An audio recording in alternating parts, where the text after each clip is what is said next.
You're listening to Rabbi Aryeh Wolbe of Torch in Houston, Texas. This is the Jewish Inspiration Podcast. So day number 93, we're on the top of page 548 in the Treasure for Life edition of the Orchos Tzadikim, the ways of the righteous. We're in the middle of the chapter of laziness. Ha'otzel hu rach levov ve'eino golel l'makom Torah. A lazy person is soft-hearted and will not exile himself to a place of Torah. All of Omar Shlomo HaMelech. King Solomon says further about such a man. Shiva dvorim. 7 things about a lazy man. 7 things that you need to know. What are they? Ketzad. Omrim la'otzel rab chaba'ir. Leich ulamad Torah mimeno. They tell the lazy person, you know, your teacher came from far. Really far. He came to town. He's in town. Why don't you go learn from him? What does it say? I don't know if I can make it because, you know, there are lions that roam the streets. There are animals, wild animals. He starts coming up with all of these excuses. Omrim so what do they tell him? Right? He's not inside the city. He's inside the province. He's inside the neighborhood. Go and greet him. Shenemar Ari ben Arochovos. See, he says, I'm afraid that there are still lions in the streets because, you know, Ari ben Arochovos, there are lions in the streets, as it says over there in Proverbs. Omrim lo Arehu dor etzel beischo. He's in your very home. But the lion is right outside. I'm terrified. Shenemar Omar Otzel Ariba Chutz B'soch Rechovos Eratzeach. I'll be murdered. I'll be slaughtered by this lion. Omrim lo Arehu B'soch Habayis. He's in your house. V'hu meishiv lohem v'im holech aniu motze adelos neula ani tzorech lachazor. He says, but yeah, what happens if I find that the door is locked? Then I'm going to have to go find the rabbi. He comes up with excuses. I can tell you the excuses that people have told me why they can't come to class, why they can't come for a Shabbos dinner, why they can't come to an event. I've heard the most magnificent excuses. You know what it's called? It's called laziness. Laziness. People who give excuses, don't give excuses. Try, make an effort, go for it. There's a very high percentage that people can be in an accident just in Washington, D.C., there was a plane that crashed in midair. See, I'm terrified. I'm not going to travel for a good cause because, that can happen, or I'm not going to drive someplace, or I'm not going to ride my bicycle. I'm not going to walk because, there are accidents all the time, right? So these are all excuses that are nonsensical, but the lazy person buys into it and keeps on excusing his lack of action by giving excuses. Adayin lo yakum, he still doesn't get up.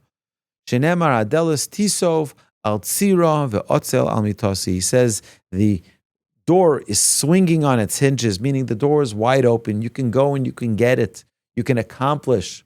But you know what? He's still lying in bed.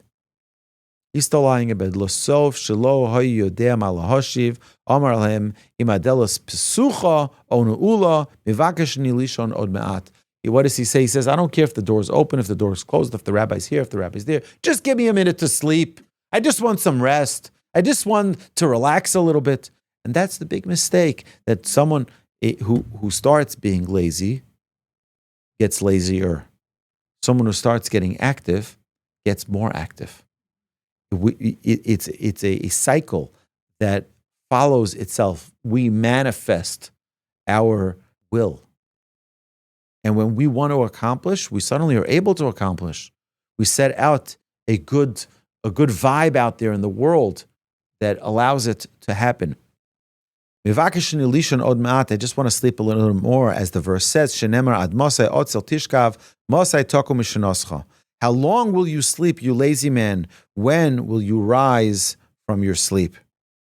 Omed mishnaso nosnu lefonav lechol v'hu misatzel lasel siado letoch piv. When he gets out of bed, they give him something to eat, but he's too lazy to put his hand into his mouth to eat. As it is written, Toman otzel yado v'tzalochas nil el lahashivo el piv. There's a verse as well in Proverbs.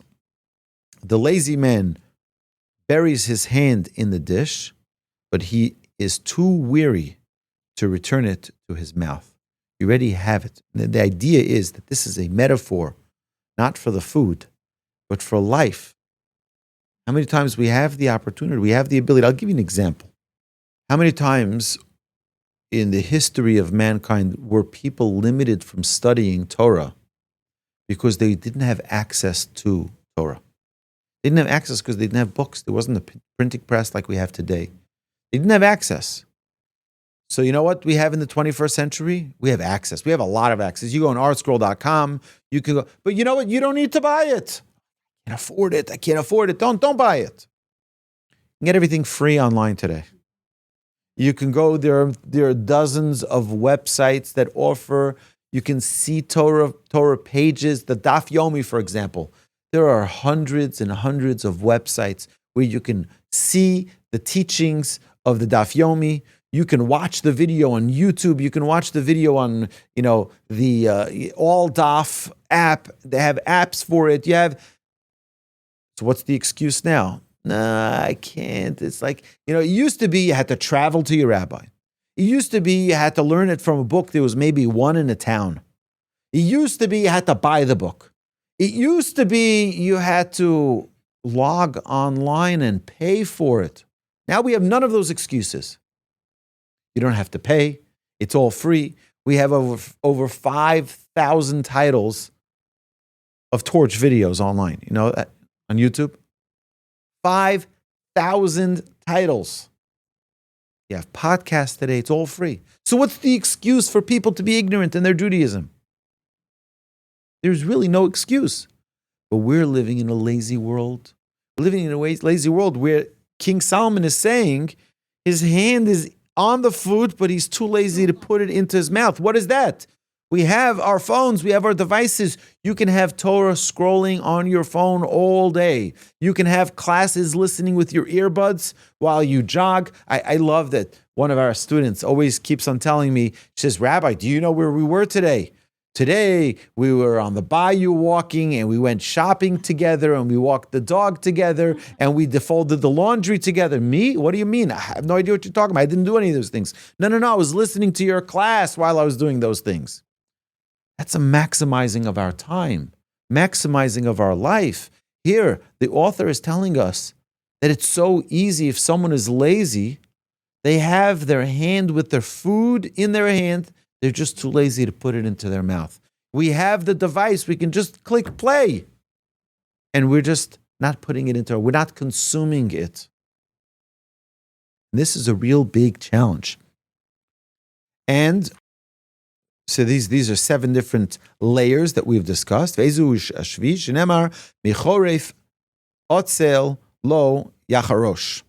lazy person will not plow in the winter. Rabbi Shimon Bar Yochai says, Rabbi Shimon Bar Yochai, Zeh shelo lama Torah bin ura v'rotze lilmod b'ziknusa ve'eno yachol v'zeh v'shoal b'kotzir v'oyin. He says this is referring to someone who didn't study in their youth and will not be able to study in their old age. They're not able to. Ad kan gina Shlomo Satzel. All of this is the reprimand of King Solomon of the lazy man. Moshe Rabbeinu Olav Shalom. Moses, our leader, said the following: Omar davar gadol mikulam. He said something so incredible. Shneimar ki korev elecha davar meod b'ficha u'bilvavcha la'asoso. Our leader Moses, what did he tell us? For this thing, referring to the Torah, is extremely close to you, in your mouth and in your heart to accomplish it. Just let it out of your mouth. Rak hotze davar mitoch picha. Just let it out. Umi shemisatzel b'zeh shelo yotzi dvarim mifiv, ein lecha atzlos gdola mizu. He's not even ready to speak it out, just talk it out. There's no laziness that is greater than this, than that of failing to emit the words from one's mouth. Just speak them out. It's such an incredible responsibility that we have, particularly in our generation. Our generation where we have so much And yet, we're the most medicated generation in the history of the world. We have so much. Children today have the most incredible wealth, the most incredible opportunity. That you can get a master, you can get a doctorate from YouTube. It's free. You have classes on anything you could possibly imagine. My wife was telling me, that one of the ice maker in the refrigerator wasn't working. How am I supposed to know how to do that? Well, I searched up on YouTube. I used the first principle of the ways of the 48 ways, which is Talmud, to study, learn something new every day. I go onto YouTube. I put in the model number of this unit, this refrigerator, and boom, you have 55,000 videos about how to fix all the different ice makers in every type of refrigerator system. It's like you become a scientist when you're done with this thing. It's unbelievable. You learn one after another, and then this thing can be replaced, and that can be replaced, and you try this and try that, and this error message and that error message. It's unbelievable, the wisdom that's free, it's available, it's right there for each and every one of us.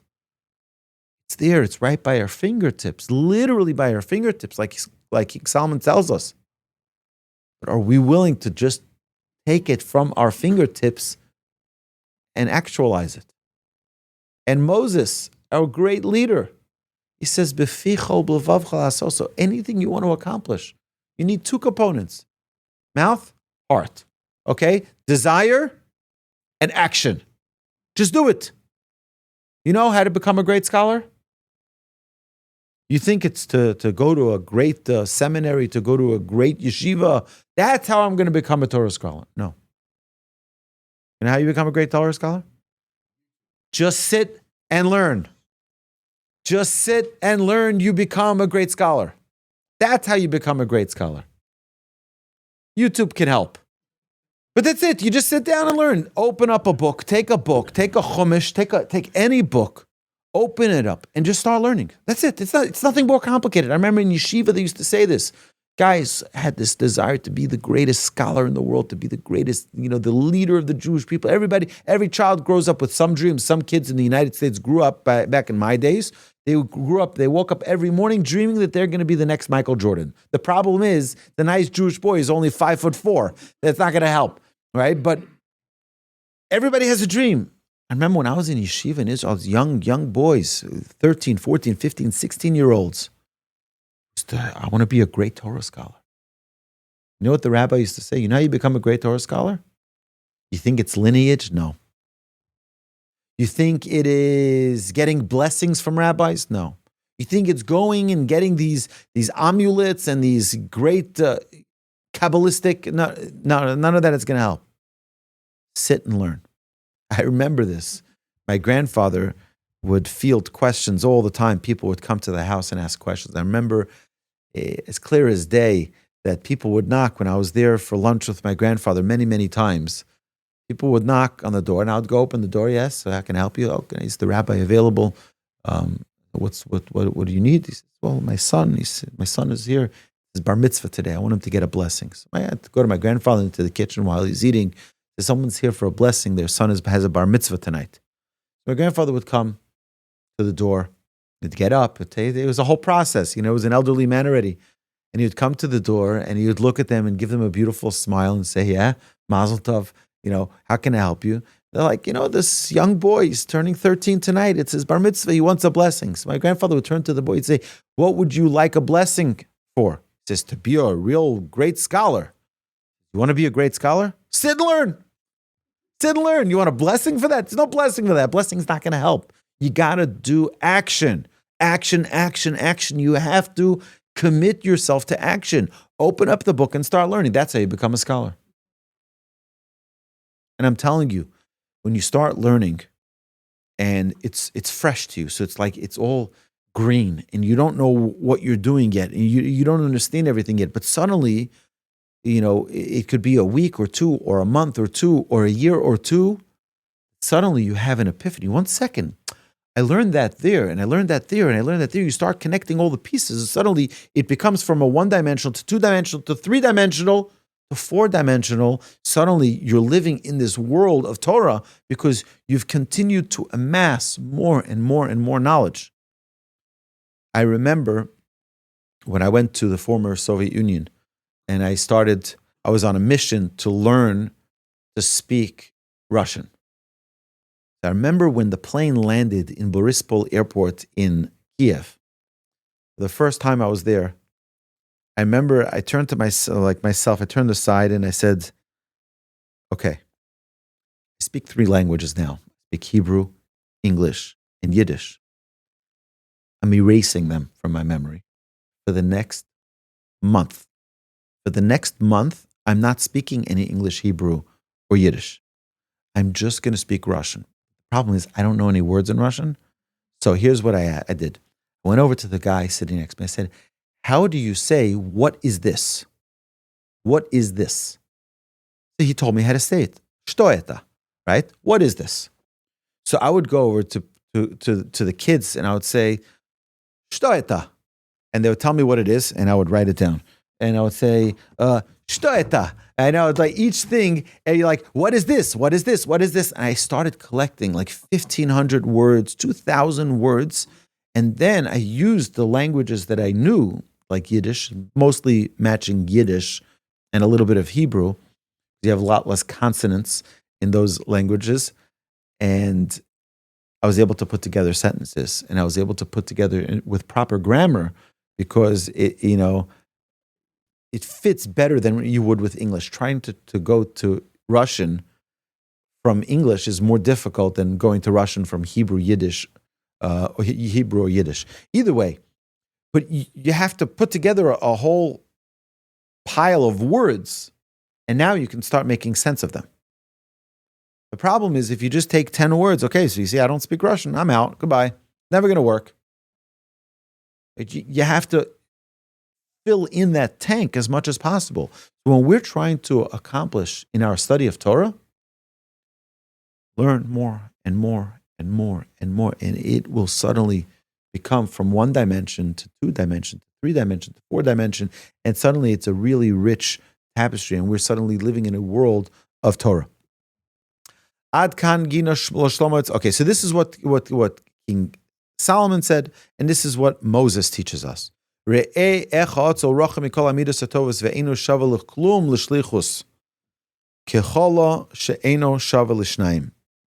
how far the lazy man is from all the good traits and how completely unfit he is for any mission, just as vinegar is unfit for teeth.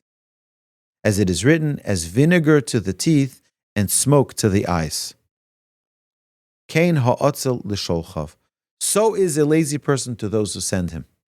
A lazy person never gets things done.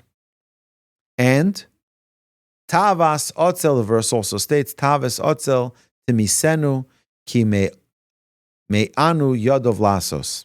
The desire of the lazy man will kill him, and his hands refuse to do. V'nemar, as well, it says, Chacham Otzel be'enov mishiva mishivei tam. The lazy man is wiser in his eyes than 7 who answer sensibly.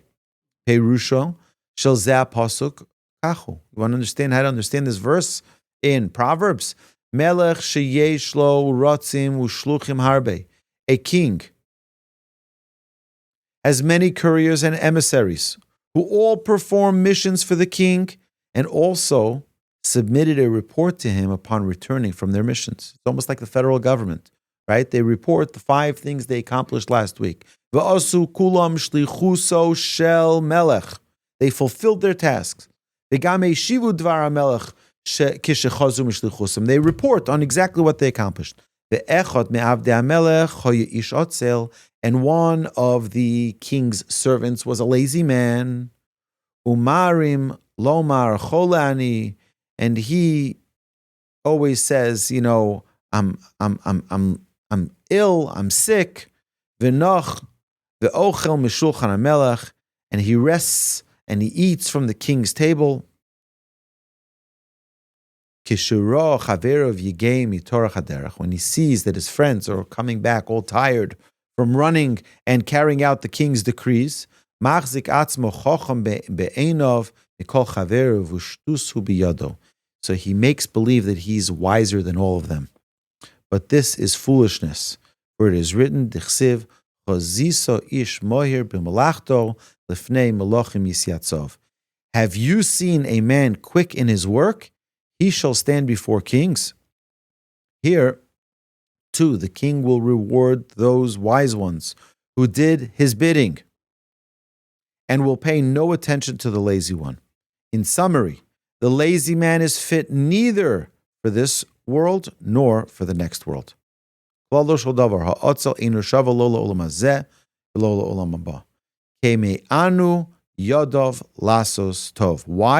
Because the wise one refuses to do good.